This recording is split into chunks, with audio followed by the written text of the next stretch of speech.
Welcome to Chuck Builds. Today we are building an ESP32 bed sensor. This has a left and right side occupancy detection for Home Assistant that we're going to use to make a automation in a later video. In this video, we're just going to build it.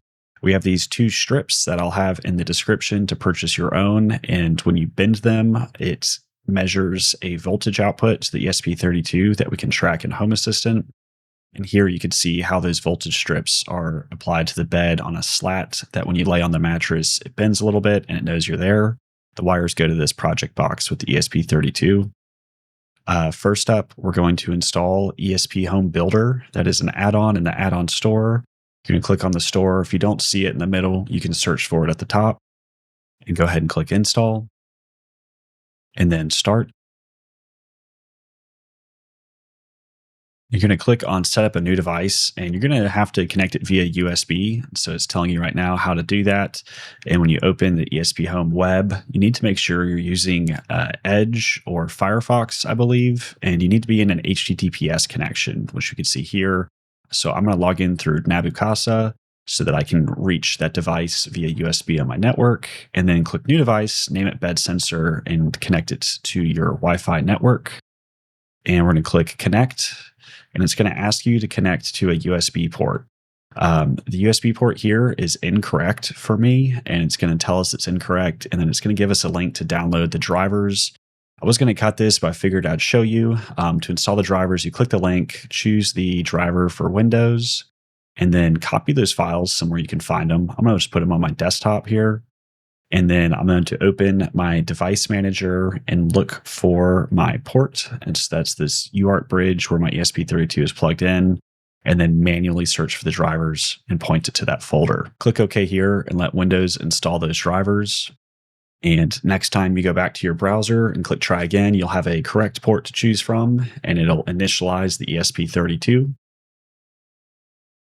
And it should pop right up in your integrations as a new device called bed sensor. And you can click setup and just go ahead and give it a room. So the bedroom, and we have our entity here, and we can visit it in the ESPHome device builder. And this is where we're going to give it its firmware later. But for now, let's just make sure it's connected to the Wi-Fi. All right, so I'm going to be soldering onto these. I've got some old wire. They are color-coded, one for the other. Doesn't really matter. Split the wire down the middle. I'm going to strip the tips, short strip. And I want these to be pretty short. So I'm going to trim off some more copper. Make sure we're not too long down here. Got some flux to hopefully help get this to solder quickly. My big fear is melting these tips. So I'm going to first put some solder on the wire and then prep that down there, and hopefully it just binds together real nice. So I'm just going to be soldering these wires on. Make sure the wire is long enough to reach your ESP32 wherever you want to put it under your bed. I'm pretty bad at soldering, so I tried to film this to kind of show you don't have to be great. You just need it to kind of hold. Pretty tough to solder here. Make sure you have your heat shrink on beforehand.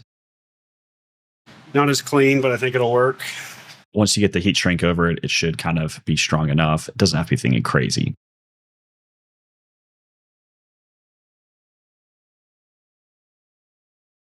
And we're going to go ahead and build it out using this ESP32, this project box I've drilled a hole in, and some little breadboards. I'll have the links for all of these in the description with an affiliate code to Amazon where I earn a small commission if you choose to use my link.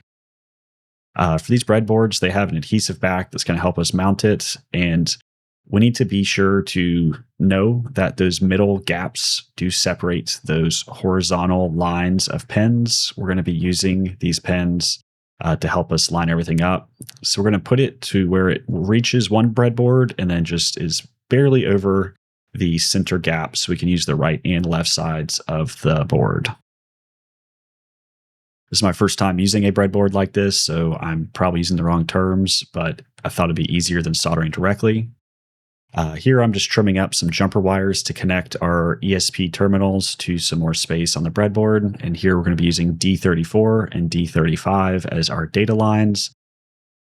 We'll also be using our ground and 3V3 for our voltage.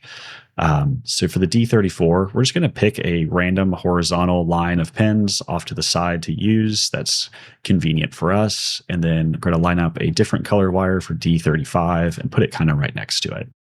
They don't need to be too specific where it goes. You just don't want them to be in the same horizontal line where they would gap. They have to be in different rows. And you just poke them in there to make them fit, and then just kind of bend your wires down and out of the way. Now pointing out the ground pin. So that whole row to the left of the ground, we're going to use these resistors. I think these are the 10,000 resistor. I'll make sure to put that on the screen if not. And I'm just going to trim them down so they're easier to fit. The leads were a little long, and I'm going to try and bend them in advance so that they fit nicely into the slots. I don't think it matters which end goes in first, but we're just going to bridge from ground, one of the horizontal holes next to ground, across the middle gap and over to the other side to both of the colored wires. So I'll start with blue, and then I'm going to go to the next row of green, and I'm going to leave a little bit more of a lead on the resistor. And I'm sorry that it's so blurry. I didn't know until after I was done recording. But we'll get a better view of that in a moment. So once we get those resistors in, we're just going to pick a hole for them to go into and just poke them through.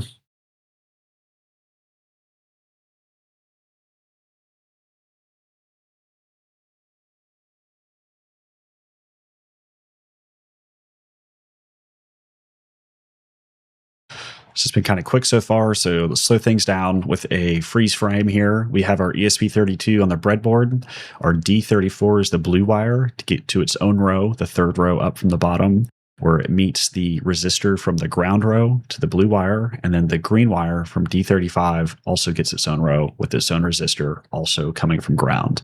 So that ground connector on the ESP32 shares that row, has two outputs.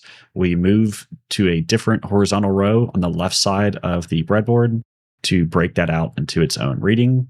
And then the right side of the ESP32 is where we're going to use that 3v3 later on. So here we're just placing this completed breadboard, taking the adhesive backs off to place it into our project box. And you just want to be careful that you get the USB hole lined up correctly. It's pretty sticky once you put it down. So I connected the USB to kind of finagle it in place and just try to find a spot where it's not hitting the little risers and it's not really getting stuck at an awkward angle that you can't replug it. And once you get it in place and stuck down just by pressing the adhesive, make sure it's plugged in, that it fits nicely. Now we're going to try to attach our sensor wires that we soldered earlier. We do need to know not necessarily which one's plus or minus, just that you do the same thing to the same wires. So both of mine with the gray marks are going to be treated as the plus. I'm going to twist the ends so they're a little easier to put into these breadboard holes. There's a little bit of like a metal tooth in there that'll grab it, and I ended up needing to use a wire later to help push it in, but we're going to pair these up. So both of my grays are together and both of my whites are together, and then just kind of push it through the hole that we drill in the side of the case and just kind of move it around so that our positives go to the 3.3 volt side, or the 3v3 that I pointed out earlier. And then our negatives will be on the ground side. And here you can kind of see me struggling to plug in the wire. I end up using a little bit of spare wire to just help poke it through. And once it's in, it kind of grabbed pretty nice.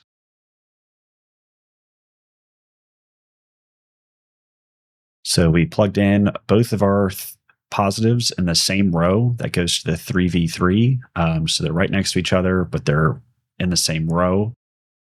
And then we're going to take our ground or negative, and we're going to pick one goes to blue, one goes to green. That's going to be the sensor that you expose in Home Assistant. So one of them is going to be sensor 1, one's going to be sensor 2. To recap, we have our ground that's horizontally lined up to a resistor that then bridges the ground to the blue wire, and that connects the blue wire to our negative wire for our sensor, and that ties that sensor into our D34 on the ESP32.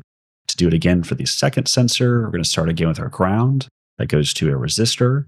That resistor is then bridged horizontally to the green wire, and that whole row connects it to the second sensor from the bed, the white wire, but that white wire can now be read at D35 via the green wire. So you're done with wiring. You can screw the box back together, plug it in, and go to your mattress, flip the mattress back, and then remove the adhesive back on the sensors and just stick them down to the slats under your bed. I try to guess kind of where the most of our weight would be based on where we sleep, and just kind of put it in the middle and made sure it was underneath us.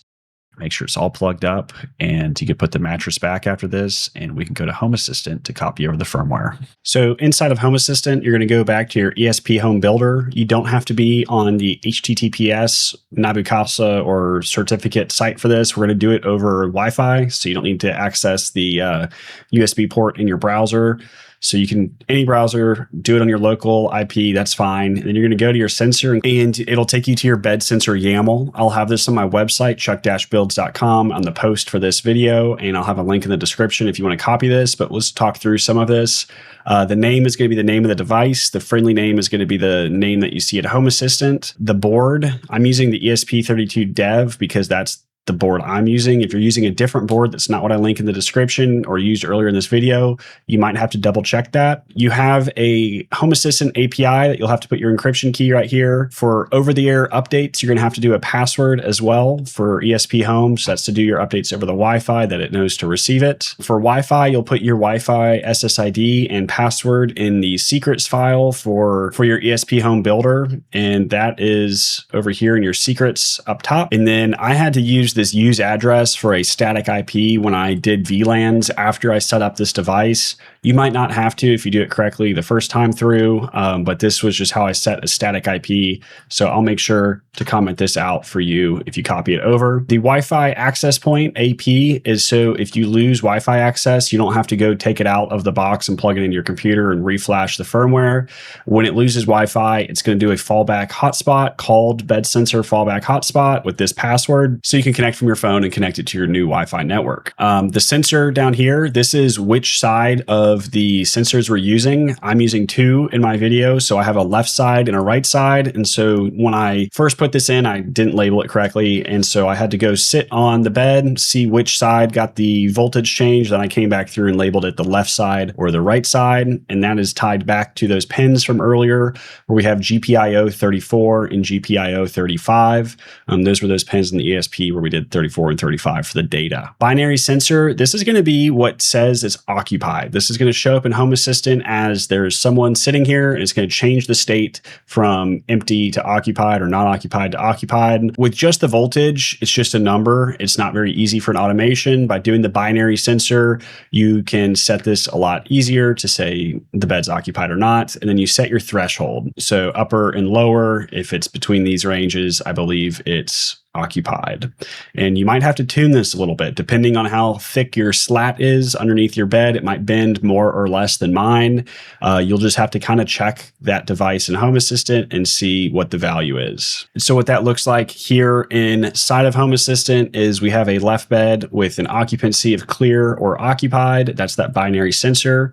We have the voltage, which is the raw reading of that strip underneath the mattress. And so right now it's empty and it's showing 0.6 volts. And then the right side is also clear, but it's showing 0.14. And so you just have to kind of adapt your ranges here. And that's where you can kind of dial this in. You need to play with it. I don't remember exactly why I chose 2 or 1.5 because looking at these, it looks like we're over 2 for occupied and then under 1 for empty. So it might have drifted since I first set this up, but this is a good jumping off spot. The settings as they are work great for me, and I hope it'll work great for you. I forgot to record this, but you just click this install button in the corner when you're done to upload to the ESP32.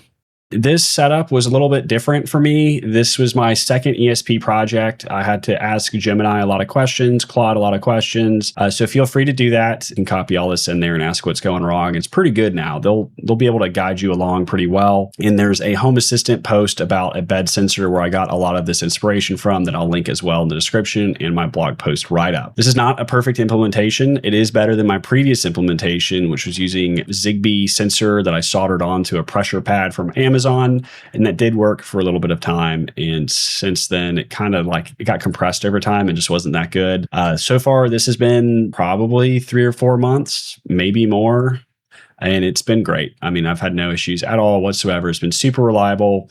The only issue that we have is it can't tell the difference between me and two dogs. Our weights are too similar and they adjust it the same amount on the mattress. So there have been times where I'm brushing my teeth in the morning and the lights kind of dim out, thinking that I got back in bed. So this was just to build a sensor, get it set up in Home Assistant. I'll have another video coming shortly talking through my automation, and I'll share that. I believe it's in Node Red. So if you want to see that, subscribe. I hope this was helpful. This was kind of hard to record. I don't know if you could tell earlier in the video, my microphone did not capture anything when I was recording. So I had to go back through and dub this, and it's been months since I recorded it. So I tried to do it straight to the point as I could. Hopefully it's close enough. The wiring on the breadboards is totally new to me. I hope I described that correctly. It's working for me. I've got pictures and videos, and I'll share everything with you, and hopefully you can get it working as well. I'm far from an expert, just kind of sharing my journey. And this has been an awesome automation to control the lights, especially when you start doing motion lighting and your dog is running around at 2 a.m. You don't want it turning on the lights in your bedroom. I hope you like this. Let me know what you think, and keep an eye out for that automation video next.